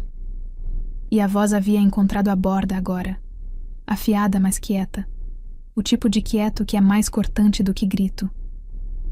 Porque se eu falar agora, vou dizer coisas que não sei ainda se quero ter dito. E você vai ficar aqui calado e vai aceitar tudo porque sabe que deve. E isso vai me irritar ainda mais do que o que você acabou de me contar. Silêncio atrás dela. Ela terminou de se vestir. Ficou de pé no meio do quarto, de costas para a cama, respirando com a precisão de quem está ensinando o próprio corpo a ficar dentro da pele quando a pele quer ficar pequena demais para tudo que está dentro dela. O quarto tinha o cheiro dele. O calor que havia sido âncora horas atrás e que agora era informação que ela não sabia como classificar, porque havia 2 coisas verdadeiras ao mesmo tempo, e ela não havia aprendido ainda como segurar 2 verdades que se contradizem no mesmo par de mãos. Ele havia planejado trazê-la. O plano havia existido antes de ela existir para ele. Havia sido construído em torno do que ela era funcionalmente, não de quem ela era. Uma luna de alcateia rival que matasse alguém querido. Uma variável com critérios específicos. E ele havia caminhado de um lado para o outro todas as noites contando os dias como se o peso disso não coubesse dentro do corpo parado. E havia mantido a distância calculada porque sabia que a distância precisava existir. Não para ela, para a condição de quebra, que exigia amor verdadeiro e não poderia ser forçado. E havia dito a você nos pinheiros com uma voz que havia perdido o peso antes que ele pudesse recuperar. E havia diminuído a distância esta noite devagar o suficiente para ser uma escolha de verdade. 2 coisas verdadeiras, ao mesmo tempo, pesando igual. Ela virou. Vorn estava sentado na beira da cama, os cotovelos nos joelhos, olhando para ela. O rosto estava aberto. Não a expressão calculada, não o fechamento rápido, mas algo que ela reconheceu com o estômago apertado, porque havia um nome para aquilo. Alguém esperando um julgamento que aceita como justo. Você, disse ela, e a voz estava quieta agora, do outro lado de raiva grande, onde fica a clareza que dói. Achou que eu me apaixonaria de verdade por alguém que me havia feito de peça. Não, disse ele. Eu achei que você ia me odiar para sempre, e a maldição não ia quebrar e os 90 dias iam acabar, e Síria ia ganhar.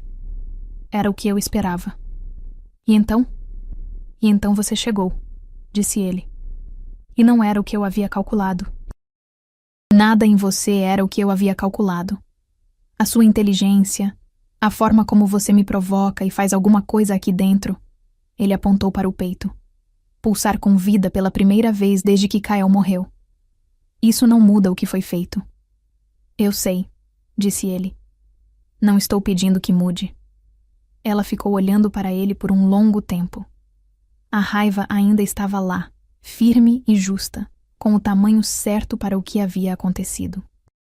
Mas havia outra coisa também, teimosa, persistente, recusando ser coberta, que ela havia sentido pela primeira vez no chão da fronteira, olhando para Saren com as marcas nos braços e o peso de algo fundo e sem resolução fácil. O espinho, que havia virado 2, que havia continuado crescendo cada vez que Vorn aparecia nos pinheiros e cada vez que os passos paravam do lado de lá da parede, e o silêncio que ficava tinha peso de coisa nomeada. Raiva e outra coisa. Ao mesmo tempo. Pesando igual.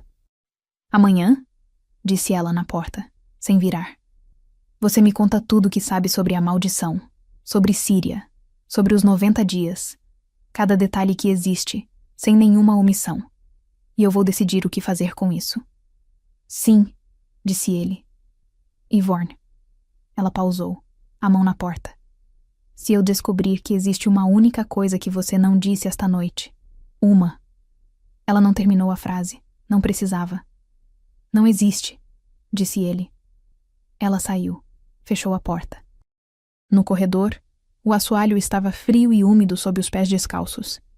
E ela caminhou até o quarto com a atenção de quem ainda está mapeando, ainda está catalogando, construindo a imagem completa de onde está, porque era assim que ela sobrevivia em território estranho, e esta noite havia ficado mais estranho do que qualquer noite anterior. Deitou na cama. Ficou com os olhos abertos no escuro. A raiva assentava em camadas. E por baixo dela, teimoso como raiz que não arranca, como pequenos espinhos multiplicando, o pensamento subia. Ele não esperava que fosse real.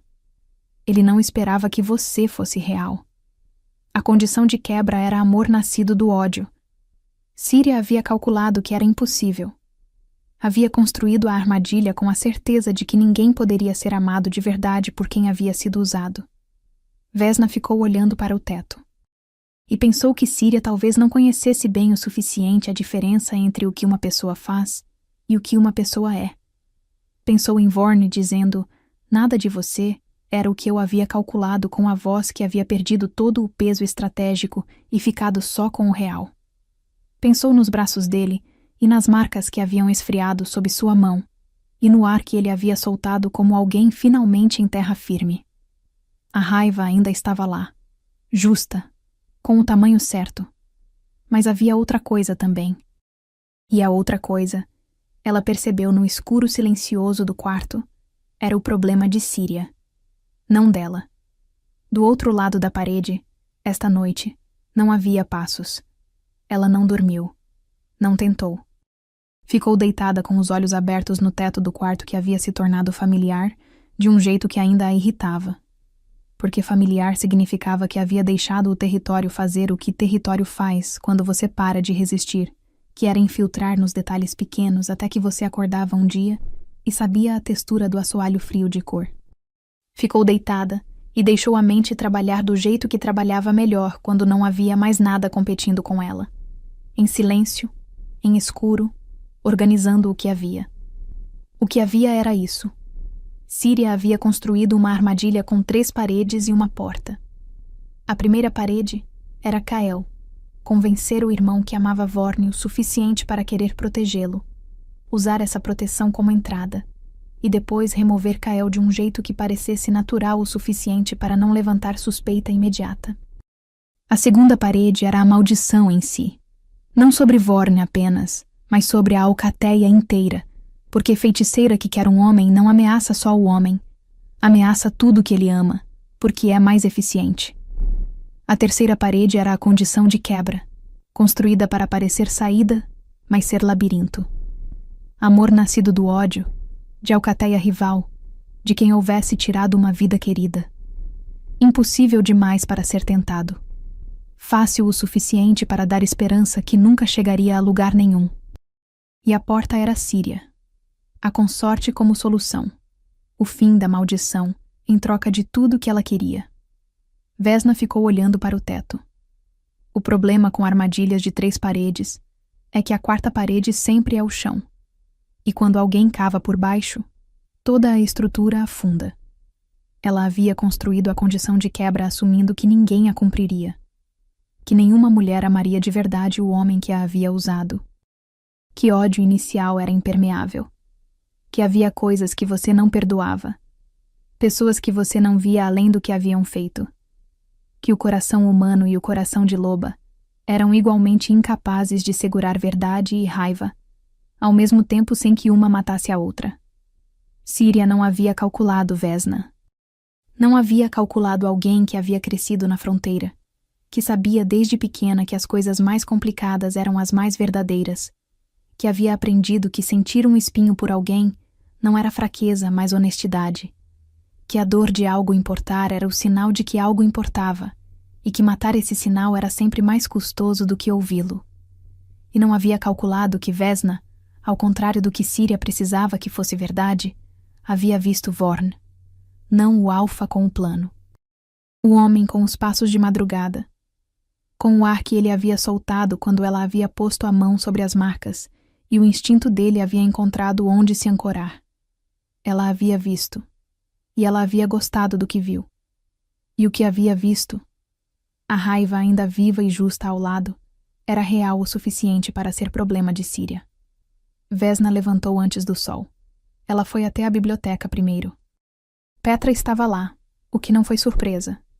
Petra chegava cedo e ficava até tarde, a biblioteca sendo o tipo de lugar que pessoas com mentes agitadas usam como extensão do próprio espaço interno. Ela estava catalogando algo numa prateleira do fundo quando Vesna entrou e se virou com a expressão de quem estava meio esperando e não queria admitir que estava. Preciso saber tudo sobre a maldição, disse Vesna, sem preâmbulo. Não o que você pode dizer com segurança. O que você sabe. Petra a olhou por um momento longo. Quanto você já sabe? Perguntou com o cuidado de quem está medindo o espaço entre o que pode confirmar e o que não pode negar. Tudo que Vorn me contou esta noite. Preciso do resto. Petra fechou o livro que estava segurando. Devagar. Com o cuidado de quem está tomando uma decisão que não pode ser desmarcada. Existe um grimório, disse ela. Síria o trouxe quando chegou. Eu o vi uma vez quando ela ainda não sabia que eu prestava atenção. É onde os termos completos da maldição estão registrados, porque a feiticeira que confia só na memória está trabalhando sem rede, e Síria não é o tipo que trabalha sem rede. Uma pausa. Ela o guarda no quarto dela. 3º andar, primeira porta à esquerda. Você está me dizendo onde está o grimório dela, disse Vesna. Estou te dizendo onde eu o vi uma vez, disse Petra, com a precisão cuidadosa de alguém que está sendo tecnicamente honesta. O que você faz com essa informação não é da minha conta. Vesna olhou para ela por um segundo. Havia algo no rosto de Petra. Não culpa, não medo, mas a expressão específica de alguém que havia estado esperando por muito tempo que alguém chegasse e fizesse a pergunta certa. Você esperou por isso? Disse Vesna. Eu esperei por alguém que não tivesse medo do que ia encontrar, disse Petra. E o tom era simples, sem drama. Boa sorte, Vesna. O 3º andar estava vazio à hora que ela subiu. Ela havia esperado que o quarto de Síria tivesse proteção mágica, algum tipo de barreira que alertasse a feiticeira de entrada não autorizada. E havia. Ela sentiu a resistência leve quando a mão tocou a maçaneta, A qualidade de ar espesso que reconhecia agora com a fluência de quem havia aprendido a reconhecer magia à força de exposição. Mas era proteção construída para quem não soubesse que estava lá. O tipo de aviso que funcionava sobre pessoas que tocavam a maçaneta sem atenção, que não estavam esperando a resistência e por isso a ativavam sem querer. Vesna tocou a maçaneta com a precisão de quem pressionava um espinho para extrair e não para aprofundar. Devagar, tangenciando a resistência em vez de empurrar contra ela. O instinto de loba que havia sido afiado em 4 anos de fronteira entendia fronteiras de tipos diferentes, físicas, territoriais, mágicas, com a mesma lógica básica.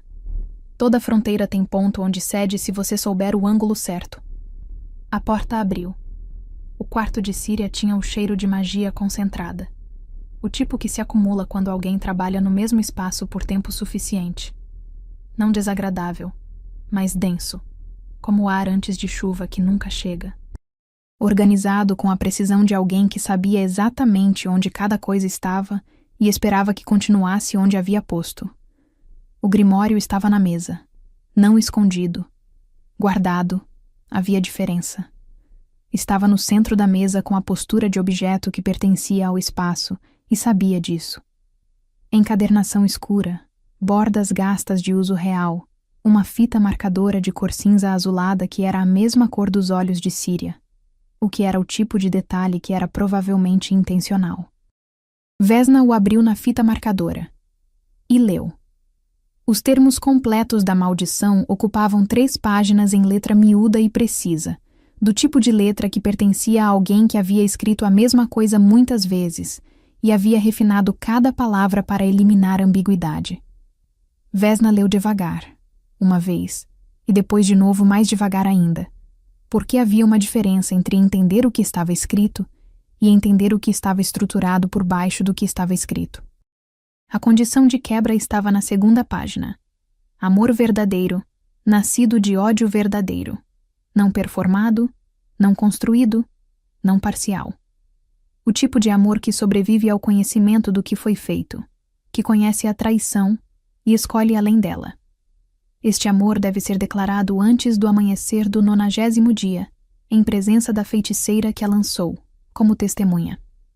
Qualquer outra forma de declaração não tem efeito sobre a maldição. Vesna releu essa última linha 2 vezes. Em presença da feiticeira, como testemunha. Ela fechou o grimório. Ficou de pé no meio do quarto de Síria, olhando para a encadernação escura sobre a mesa, e sentiu a elegância cruel da armadilha se revelar completamente. Não bastava o amor ser real. Precisava ser declarado diante de Síria, o que significava que Síria precisava estar presente. O que significava que Síria sabia que, se a condição fosse cumprida, estaria lá para vê-la ser cumprida. E havia construído isso no mecanismo porque era o tipo de pessoa que queria ver. E porque, calculara ela, a condição nunca seria cumprida de verdade. E se por algum milagre fosse, tê-la como testemunha obrigatória era a última humilhação, a feiticeira forçada a assistir à própria derrota de perto. Vesna colocou o grimório de volta exatamente onde havia encontrado. Saiu do quarto com o mesmo cuidado com que havia entrado. E foi encontrar Vorn. Ele estava no pátio dos fundos quando ela chegou, em forma de lobo. Não inteiramente. A metade da transformação que alfas às vezes usavam quando precisavam de instinto aguçado, sem perder a capacidade de linguagem. Os olhos que a encontraram eram os olhos de lobo, castanhos escuros com o fundo dourado que ela havia visto nos pinheiros quando a luz pegava de um certo ângulo. Ela ficou de frente para ele. E contou tudo o que havia encontrado, direto e sem ornamento, porque não havia tempo para outra coisa, e porque ele havia pedido verdade, e ela havia decidido, em algum ponto da madrugada, que a única resposta para a verdade era verdade. Ele a ouviu sem interromper. A transformação foi desfazendo enquanto ela falava, os olhos voltando ao castanho humano, a postura se reorganizando com o peso que ela já conhecia, mas que agora tinha contexto diferente. Não o peso calculado do alfa com o plano, mas o peso real do homem com o prazo. "Quantos dias faltam?" perguntou ela quando terminou. 12, disse ele. "Então temos 12 dias." Vesna, disse ele, e a voz tinha uma qualidade que ela não havia ouvido ainda. Mais funda que a de madrugada, mais próxima de algo que estava há muito tempo esperando ser dito. Você não precisa fazer isso. A maldição é minha. O erro foi meu. Você pode... Calado, disse ela. Ele parou. Você vai me ouvir, disse ela. E depois não vai repetir o que acabou de dizer, porque eu não vou responder de forma civilizada uma segunda vez. Uma pausa. Estou ouvindo, disse ele. Eu estou com raiva de você, disse ela. Isso não mudou. Não vai mudar rápido, e você vai ter que carregar isso, porque é o que você deve. Mas a raiva não é o único que existe. E eu sou a única que decide o que faço com o que existe aqui dentro, por inteiro. Não você. Não Síria. Eu. Ele a olhou.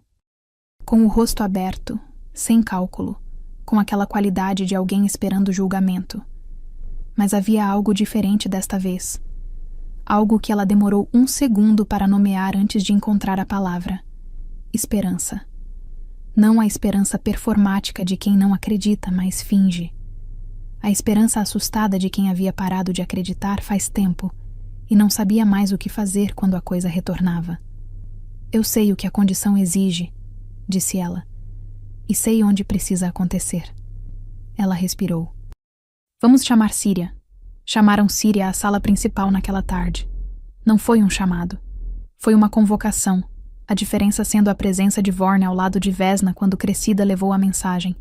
O que Síria entendeu imediatamente porque era exatamente o tipo de detalhe que ela havia sido construída para entender. Ela chegou com a postura de quem estava chegando ao próprio território, os olhos cinzentos fazendo o inventário de Vorn e depois de Vesna com a qualidade de vidro que não reflete direito. Viu o grimório. Vesna havia trazido o grimório da mesa e posto sobre a mesa da sala principal, aberto na segunda página. Síria o viu e algo aconteceu nos olhos cinzentos. Não pânico, porque Síria não era o tipo que entrava em pânico, mas o recálculo rápido de quem vê o tabuleiro reorganizado de um jeito que não havia previsto. Você foi ao meu quarto, disse Síria. Fui, disse Vesna simples. Isso viola. Os termos da maldição não, disse Vesna, que é a única coisa que importa aqui. Síria desviou os olhos para Vorn. Ela leu, disse Vorn. Então sabe que não adianta, disse Síria. E havia algo no tom que era calculado de um jeito diferente, mais urgente. O cálculo de quem está tentando encontrar o ângulo de ataque certo enquanto o tempo aperta. A condição de quebra exige amor verdadeiro. Não o que vocês dois tiveram esta noite. Eu senti a magia se mover. Eu sempre sinto. Mas amor que sobrevive ao conhecimento do que foi feito. Ela sabe o que você fez. Ninguém ama de verdade quem os usou. É a natureza das coisas. É o que você calculou, disse Vesna. É o que é, disse Síria. Não, disse Vesna. É o que você entende de amor, que é muito menos do que você pensa.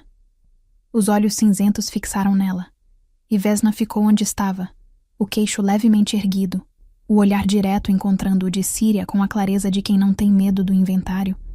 Deixou-a olhar, deixou-a calcular, deixou-a tentar encontrar a fraqueza que havia calculado que existiria e que não estava lá onde havia esperado. Os termos dizem declaração em presença da feiticeira, disse Vesna. Você está aqui. Então. Ela virou para Vorn. Ele estava de pé a 2 metros dela, e havia nos olhos dele aquela qualidade de madrugada. O rosto aberto sem guarda, o peso real sem o calculado, o homem sem o alfa.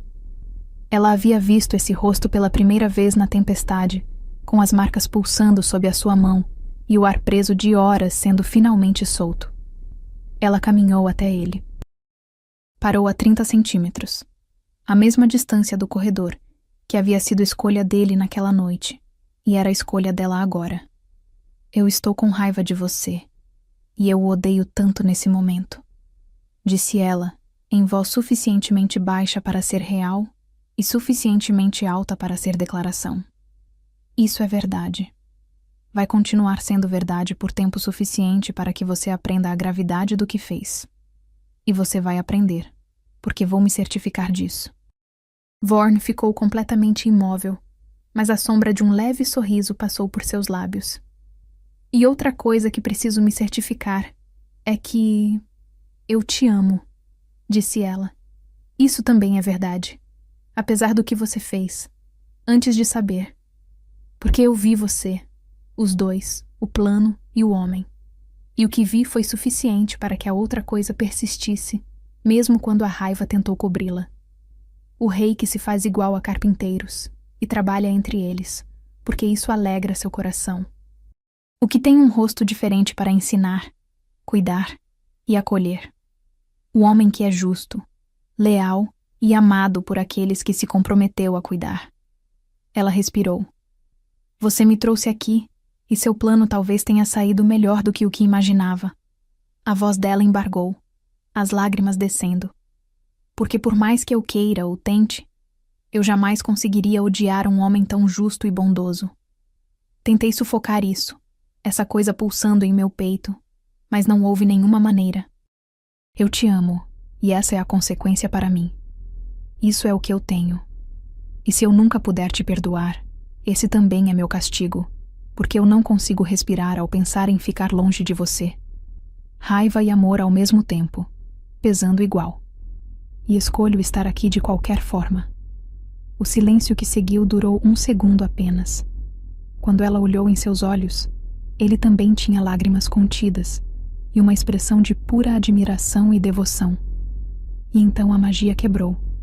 Não foi silencioso. A maldição desfazendo foi como pressão que havia estado tão presente por tanto tempo que você para de perceber até o momento em que sai. Um estalo de ar limpo que varou o cômodo do chão ao teto, que fez as velas tremeluzir e os vidros das janelas vibrarem com o som de frequência que estava no limite do audível. As marcas nos braços de Vorn, que ela havia esquecido que existiam até ver a luz pulsante delas desaparecendo, foram se apagando de dentro para fora, como brasa que esfria, deixando a pele limpa atrás. Ele a olhou e disse o nome dela de um jeito que ela não havia ouvido antes, com o peso inteiro, com tudo que havia estado acumulando nos 14 dias de distância calculada, e nos passos de madrugada, e no a você que havia saído antes que ele pudesse segurar. Não uma palavra solta, um chamado. Ela ficou onde estava. Deixou ele diminuir os 2 metros com a mesma lentidão de escolha que ela havia usado nos 30 centímetros do corredor. E em algum ponto, ela deixou de estar ciente de Síria. Não porque havia esquecido dela, porque a feiticeira havia deixado de ser o centro da questão. Havia sido o centro por 2 anos de maldição e manobra e prazo, e não era mais. O centro agora era o espaço entre ela e Vorn, que havia deixado de ser distância. Síria ficou de pé no meio da sala com o grimório aberto na 2ª página, e os olhos cinzentos que não refletiam direito. E pela primeira vez desde que Vesna havia a encontrado pela primeira vez na biblioteca, havia algo naquele vidro que quebrava o padrão. Não raiva, não recálculo, reconhecimento, do tipo que dói. Ela havia construído a condição de quebra como impossível, e havia assistido, como testemunha obrigatória de seus próprios termos, a condição sendo cumprida. O amor que sobrevivia ao conhecimento da traição. A coisa que havia apostado que não existia. Existia. E estava na sala com ela. Os termos são claros, disse crescida, que havia entrado sem que ninguém percebesse em que momento, com a eficiência de quem está presente quando precisa ser. A condição foi cumprida. A maldição foi quebrada. Você não tem mais vínculo com esta alcateia, Síria. Os olhos cinzentos passaram de Vorn para Vesna, de Vesna para o Grimório, do Grimório para a porta. Você cometeu um erro de cálculo, disse Vesna. Síria a olhou. Qual? Você construiu a armadilha assumindo que ninguém ama de verdade quem o decepciona, disse Vesna. Mas o que você não calculou foi que às vezes a pessoa que nos decepciona é mais do que aquilo que fez. E às vezes é isso, precisamente isso, que muda tudo. Entender que amor é errar também. E que o perdão faz parte de construir o verdadeiro amor. Síria ficou quieta por um momento longo. E então fez a única coisa que Vesna não havia esperado. Deu uma risada. curta, real, sem alegria, mas sem fingimento também. A risada de quem reconhece uma derrota com a clareza incômoda de quem sabe que foi bem jogado. Você é diferente, disse Síria. Eu sei, disse Vesna. A feiticeira pegou o grimório da mesa, fechou, e foi embora sem mais nada, sem cena, sem ameaça, sem o tipo de saída teatral que Vesna havia esperado de alguém que havia construído tudo aquilo. Foi embora com a dignidade fria de quem perde e decide que o único movimento que resta é sair de pé. A porta fechou. O silêncio que ficou era diferente de todos os silêncios que havia existido naquele espaço.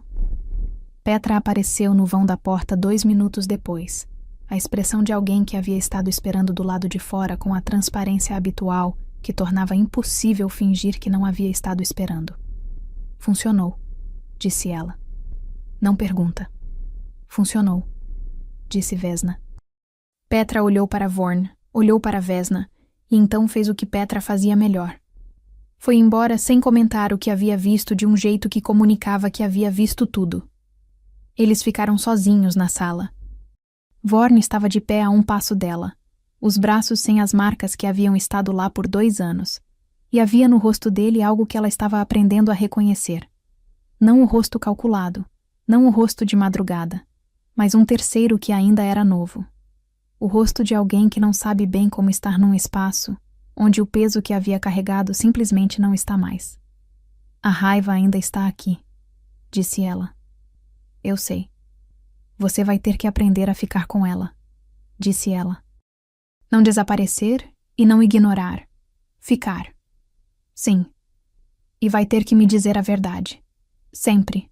Mesmo quando a verdade é a coisa mais cara de dizer. Eu vou, disse ele de novo, com um peso real. Ela ficou olhando para ele por um longo momento. Para a cicatriz na mandíbula que havia capturado luz de formas diferentes em todos esses dias. Nos pinheiros, no corredor, no quarto escuro da tempestade. Para as mãos com os dedos que se dobravam levemente quando ele pensava. Para o homem que havia planejado precisar dela e havia acabado, pelo mecanismo implacável da própria armadilha que havia aceitado, precisando dela de um jeito completamente diferente. 12 dias, disse ela. O quê? Disse ele. Você disse que faltavam 12 dias para o prazo acabar, disse ela. Não faltam mais. Mas você me deve 12 dias. Ele a olhou. E dessa vez, ela viu o que havia estado tentando ver desde a fronteira. Não a complicação rápida que passava rápido demais para nomear. Não a surpresa que recalibrava sem aparecer, mas a coisa inteira, clara e sem interceptação. Algo que havia estado represado por 14 dias de margem calculada, e 2 anos de maldição, e uma vida inteira de aprender que mostrar o que pensa é vulnerabilidade. Era o rosto de alguém que havia chegado do outro lado de uma coisa muito difícil e estava pela primeira vez sem certeza do que fazer com as mãos. 12 dias, disse ele. E depois? E depois a gente decide, disse ela. Juntos. Como funciona quando não há armadilha e não há prazo e não há outra coisa senão o que é. Ele estendeu a mão. Ela a pegou. E foi simples assim. Não a resolução de tudo. Não apagamento do que havia sido feito. Não o fim limpo que ignora o custo. Foi o começo da coisa mais difícil, que era construir algo de verdade sobre o chão que havia sido primeiro mentira. Que era ficar com raiva e amor ao mesmo tempo, e não deixar nenhum dos dois ganhar o outro, mas aprender a carregá-los juntos, que é diferente e mais honesto e mais parecido com como as coisas reais funcionam. A mão dele era quente. As marcas haviam sumido. E lá fora, nos pinheiros que ela havia aprendido metro por metro desde o primeiro dia, o sol da manhã estava chegando pelo ângulo que tornava a luz lateral e amarela, o mesmo ângulo de quando havia ficado de pé, no único ponto onde as árvores abriam o suficiente para mostrar o horizonte. O horizonte que ela havia olhado sozinha na primeira semana estava lá. Mas desta vez, ela não estava sozinha olhando para ele. E isso, não a maldição quebrada, não a feiticeira expulsa, Não os 90 dias que haviam virado 12 que haviam virado nenhum. Isso era a coisa nova. A coisa que nenhum dos dois havia calculado e que havia acontecido de qualquer forma, como acontecem as coisas que importam de verdade, sem plano, sem prazo, com o peso inteiro de ser escolhida depois de tudo que havia sido visto. Vesna apertou a mão dele. Ele apertou de volta. E foi o começo. O começo de um amor real, sem fantasias. Que acolhe, entende e que perdoa. E assim, termina a história de Vesna e Vorn. Uma mulher que veio como dívida e ficou como escolha. E um homem que planejou precisar dela e acabou, pelo caminho mais honesto e mais difícil, simplesmente precisando. Essa história me fez pensar em algo que talvez vocês também já sentiram. Às vezes o amor mais real não começa bonito. Começa com raiva e confusão, e duas coisas verdadeiras ao mesmo tempo que não parecem caber no mesmo coração, e mesmo assim cabem. Porque o coração é maior do que calculamos quando estamos com medo. Se essa história chegou até vocês, se Vesna tocou em algum lugar fundo, deixe um comentário me contando qual foi o momento que mais pegou. Eu leio tudo. E se você é novo por aqui e chegou até o fim desse vídeo, bem-vindo ao canal. Aqui tem muito mais onde essa saiu. Curta, se inscreva e ativa o sininho, porque a próxima história já está chegando e eu prometo que ela vai te pegar do mesmo jeito. Até a próxima, minha alcateia.